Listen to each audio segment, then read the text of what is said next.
प्रिय विद्यार्थियों, BCom part second business administration के पेपर मैनेजमेंट में आज अपन बात करेंगे मोटिवेशन की, अभिप्रेरण की। देखिए, लास्ट टर्म पर भी अपन ने मोटिवेशन के बारे में अध्ययन किया था और इसमें अपन ने ये समझा था कि अभिप्रेरण क्या होता है, इसकी विशेषताएं आदि क्या हैं, इसका महत्व आदि क्या होता है।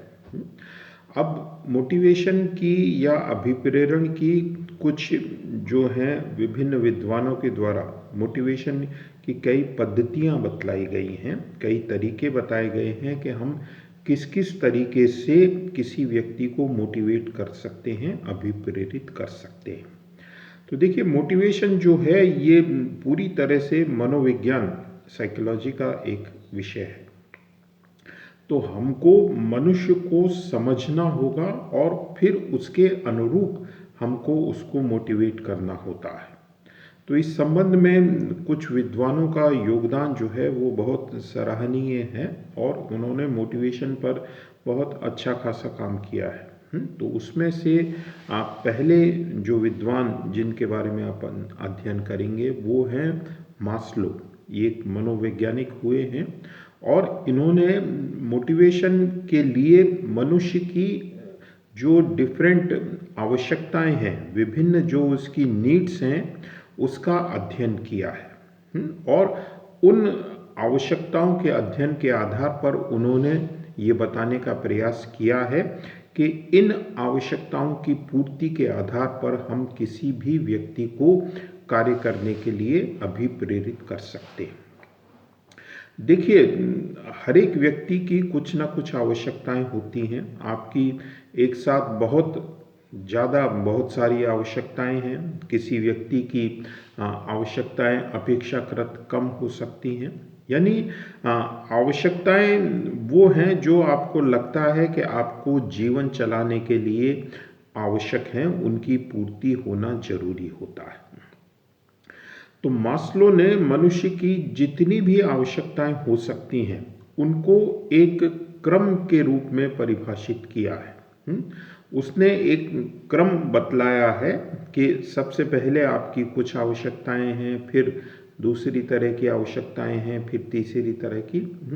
तो इसीलिए जो मास्लो की थ्योरी है उसको हम हायरार्की ऑफ नीड्स यानी मांग की या आवश्यकता की क्रमबद्धता विचारधारा के नाम से जानते हैं। तो इसमें देखिए, मास्लो ने सबसे पहले ये बताया है कि मनुष्य की जो आवश्यकताएं हैं वो जब तक उसकी पूरी नहीं होती हैं, जब तक वो मोटिवेशन का काम करती है। और जब उसकी आवश्यकता पूरी हो जाती है या एक ग्रेट से मतलब है कि एक सीमा तक आपकी आवश्यकता पूरी हो जाती है, तो उसके बाद वो तत्व, वो फैक्टर आपको मोटिवेट करना, अभिप्रेरित करना बंद कर देता है। जैसे उदाहरण के तौर पर कोई मनुष्य मान लीजिए भूखा है, उसको 1 दिन 2 दिन से उसने खाना नहीं खाया है, तो खाना जो है उसकी एक परम आवश्यकता है। तो यदि ऐसे मनुष्य से आप ये कहते हैं कि तू ये कर देगा तो मैं तुझे खाना दूंगा, तो वो बहुत सहज आसानी से तैयार हो जाएगा। लेकिन जब उसी मनुष्य का पेट भरा हुआ है, यानी उसकी ये आवश्यकता पूरी हो चुकी है, तो फिर आप उससे यदि ये कहेंगे तू अगर ये काम कर देगा तो मैं तुझे खाना खिलाऊंगा, भरपेट भोजन करूंगा, तो वो मोटिवेट नहीं होगा। क्यों नहीं होगा? क्योंकि वो उसकी आवश्यकता पूरी हो चुकी है। तो मास्लो ये कहता है कि जब तक कोई आवश्यकता इनकम्प्लीट है, अधूरी है, या जिसको पूरा करने की मनुष्य में लालसा है, जब तक ही वो उससे मोटिवेट होगा, अभिप्रेरित होगा। और जैसे ही आवश्यकता पूरी हुई या एक ग्रेट एक्सटेंट तक पूरी हुई, वो चीज़ आपको मोटिवेट करना, अभिप्रेरित करना बंद कर देती है। तो मास्लो ने मनुष्य की आवश्यकताओं का विस्तार से अध्ययन किया और उसने मनुष्य की आवश्यकताओं को 5 क्रम में डिफाइन करने की कोशिश की।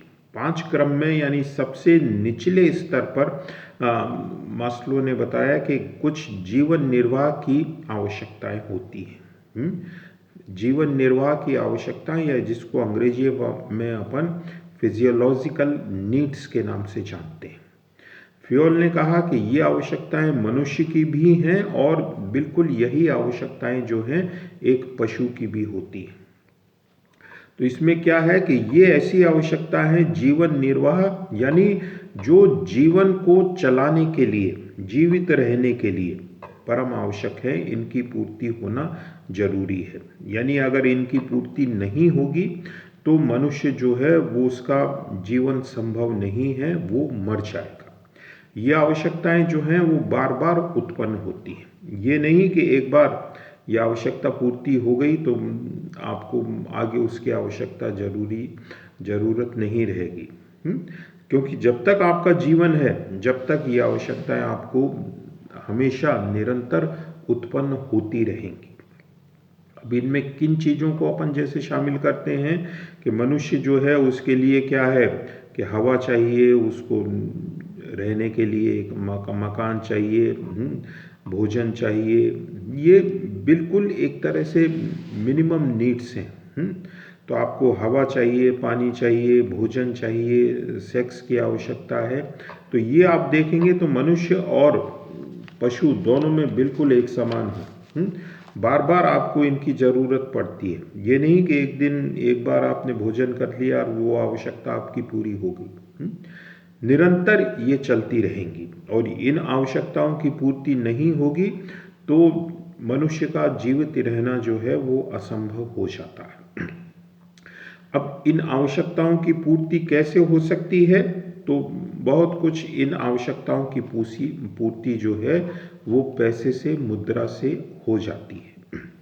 फिर दूसरी आवश्यकता जो है, अगला स्टेप, चरण जो है वो सुरक्षात्मक आवश्यकता का होता है। सुरक्षात्मक आवश्यकता से मतलब है सेफ्टी नीड से। सेफ्टी नीड में क्या होता है कि जब आपको पर्याप्त या ठीक ठाक सा भोजन मिल रहा है, रहने की आपकी ठीक ठाक व्यवस्था है, तो फिर आप क्या है कि अपने परिवार की सेफ्टी की बात सोचते हैं, सुरक्षा की बात सोचते हैं।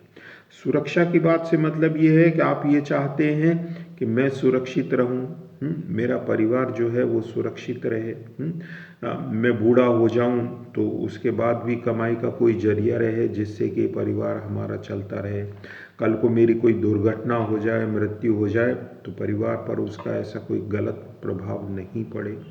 तो आदमी क्या है कि स्वयं की, परिवार की सुरक्षा चाहता है।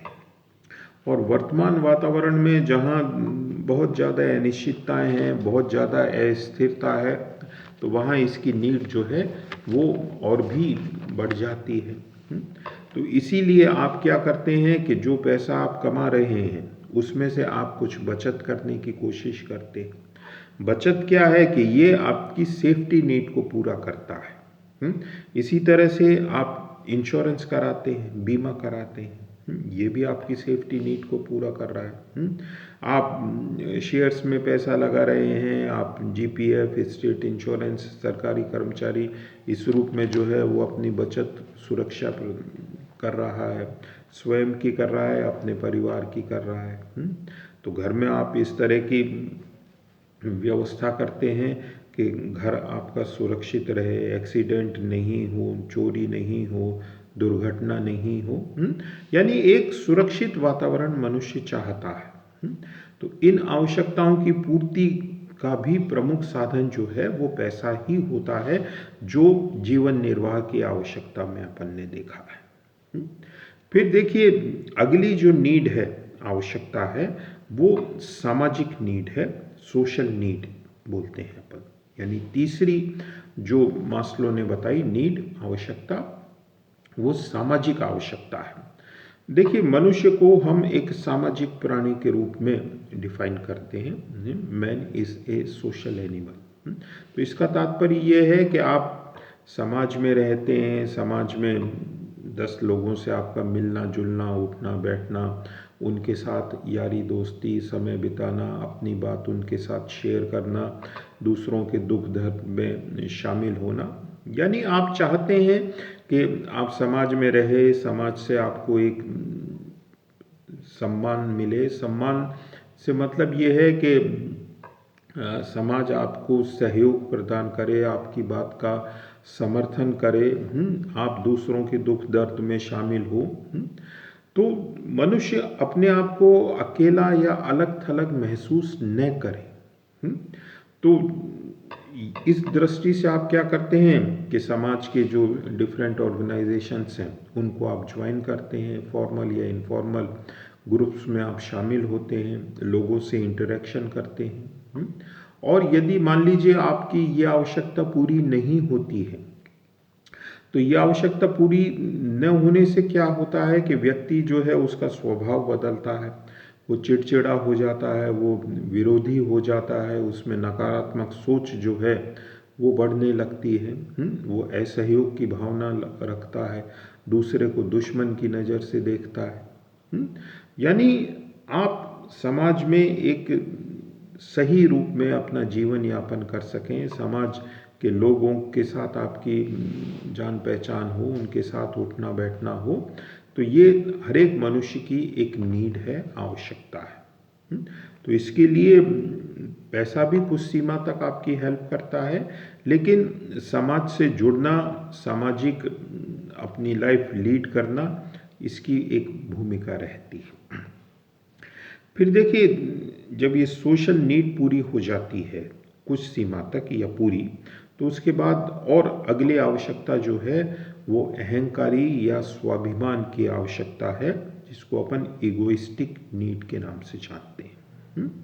देखिए, ईगोइस्टिक नीड का मतलब ये है कि जब आप समाज से जुड़ गए, समाज में आपकी एक पहचान बन गई, तो उसके बाद आदमी जो है उसकी एक ईगो की बात होती है। ईगो की बात से मतलब है कि आप स्वयं का सम्मान चाहते हैं। स्वयं का सम्मान चाहने का मतलब ये है कि आप ये चाहते हैं कि समाज के लोग आपको स्वीकार करें। आप में एक सेल्फ कॉन्फिडेंस होना चाहिए।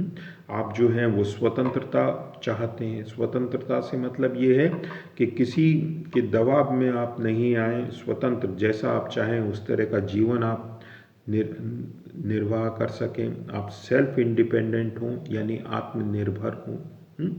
यानी आप एक खुलकर ऐसा जीवन चाहते हैं कि जिसमें समाज में आपकी पहचान भी हो, आपकी ईगो जो है उसको भी कोई ठेस नहीं पहुंचे, और उसके साथ साथ जो है वो एक सामाजिक जीवन के साथ साथ आप सम्मानजनक अपना जीवन यापन कर सकें। तो उसके लिए वो क्या है कि मनुष्य जो है वो स्वयं की नज़र में भी ऊंचा उठना चाहता है। तो जब आप स्वयं की नज़र में ऊंचा उठना चाहते हैं, तो आप आत्मविश्वास की बात करते हैं, आत्मनिर्भरता की बात करते हैं, स्वाभिमान की बात करते हैं, और उसके साथ साथ आप ये दूसरों की नज़र में भी ऊंचा उठना चाहते हैं। दूसरों की नज़र से मतलब है कि समाज के जो दूसरे व्यक्ति हैं वो भी आपको एक सम्मान दें, इज्जत दें, प्रतिष्ठा दें। तो आप चाहते हैं कि आपको कोई सम्मान मिले, आपकी प्रशंसा हो, आपको प्रशस्ति पत्र मिले। तो ये आपकी जो है वो अहंकारी या स्वाभिमान की आवश्यकता को पूरा करता है। बहुत से व्यक्ति हैं जो अपने स्वाभिमान पर जरा सी भी ठेस नहीं पहुंचने देना चाहते हैं। दुख उठाना मंजूर है, कष्ट उठाना मंजूर है, लेकिन स्वाभिमान पर हमारे कोई ठेस नहीं पहुंचे। तो ये आवश्यकता की पूर्ति के लिए क्या करता है, जैसे उदाहरण के तौर पर आप देखते हैं कि किसी व्यक्ति के पास पर्याप्त पैसा है, तो उसने कहीं कोई स्कूल खुलवा दिया, कॉलेज खुलवा दिया, कहीं प्याऊ खुलवा दी, कोई पार्क बनवा दिया। तो ये सब क्या है कि समाज के लोग उसे जाने पहचाने, उसकी एक प्रतिष्ठा हो, इज्जत हो, उसकी एक परोपकारी व्यक्ति के रूप में एक पहचान हो, सम्मान मिले उसको। तो ये आपकी अहंकारी या स्वाभिमान की आवश्यकता है। और अंतिम जो आवश्यकता की सीढ़ी में जो आखिरी आवश्यकता आती है वो आत्मविकास की है, सेल्फ एक्चुअलाइजेशन की है। मास्लो ये कहता है कि व्यक्ति की नीड्स में अगर अपन देखें तो अंतिम आवश्यकता जो है आत्मविकास की होती है। देखिए, जब आपके पास पर्याप्त पैसा है, समाज में भी लोग बाग आपको जानते हैं, आपके पास खूब सारे इनाम, पुरस्कार, प्रशस्ति पत्र बहुत हैं, सब कुछ आपको एक तरह से मिल चुका है। तो उसके बाद आत्मविकास। आत्मविकास से मतलब है कि आदमी ये सोचता है कि मुझ में जितनी भी कोई योग्यता है, क्षमता है, वो सब उसका मैं प्रयोग करके टॉप पर पहुंच जाऊं। यानी हमेशा आ, वो ये चाहता है कि जो कुछ में मैं बन सकता हूँ, हो सकता हूँ, जो भी मेरी क्षमता है, वहाँ तक मैं पहुँचूँ। तो उसके लिए मास्लो ये कहता है कि फिर आपका जो भी फील्ड है, आप उसमें सिर्फ लगे रहें, उसमें काम करते रहें, उसी से आपकी यह आवश्यकता पूरी होगी। अब जैसे मास्लो ने ही कहा कि कोई गायक है, तो उसकी इस आवश्यकता की पूर्ति जब ही संभव है जब वो निरंतर अपने फील्ड में लगा रहे। यानी आप निरंतर गायन का काम करते रहें, क्योंकि उसी से आपको सेटिस्फेक्शन मिलेगा, उसी से आपको संतोष मिलेगा। पैसा आपके पास अथाह है, समाज में सब लोग आपको जानते हैं, देश विदेश में आपकी पहचान है, आपका घर जो है वो सारे पुरस्कार और ट्रॉफीज़ और इनामों से भरा पड़ा है। तो अब आपको क्या चाहिए? तो बस यही चाहिए कि आप जिस फील्ड में भी हैं उसमें लगे रहें। तो जो भी आपका क्षेत्र है उसमें निरंतर आप और आगे और शिखर तक पहुंचने की कोशिश करते रहें। तो ये आत्मविकास की आवश्यकता है। लेकिन इस आवश्यकता तक एक सामान्य मनुष्य जो है वो नहीं पहुंचता है। सामान्य मनुष्य जो है वो जीवन निर्वाह की आवश्यकता, सुरक्षा की आवश्यकता, सामाजिक आवश्यकता या कुछ सीमा तक स्वाभिमान की आवश्यकता, ये भी कुछ सीमा तक है, वहीं तक पहुंचता है। उससे आगे तो जो प्रमुख व्यक्ति है, कोई रेयर व्यक्ति है, वो ही अपने आत्मविकास की अवस्था तक पहुंचता है।